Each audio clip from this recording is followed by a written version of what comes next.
On our weather, my people, it's as if we were calm, like say nothing dey exist for here. You know why? Because they dey eat. Pig makes a lot of noise, but once you attend to their needs, you give them food, you give them water, they have no business with you again. They can stay calm until they finish eating. Now this is rainy season.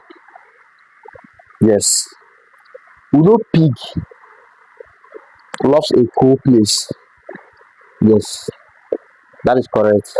But during this rainy season, you are ought to like cover up a little bit so that when it's raining often, when it rains often, then they will feel very warm. Yes, they need it too. The same way they need a cold place. That is the same way they need a place that's a little bit warm and it's good for their body. Yes.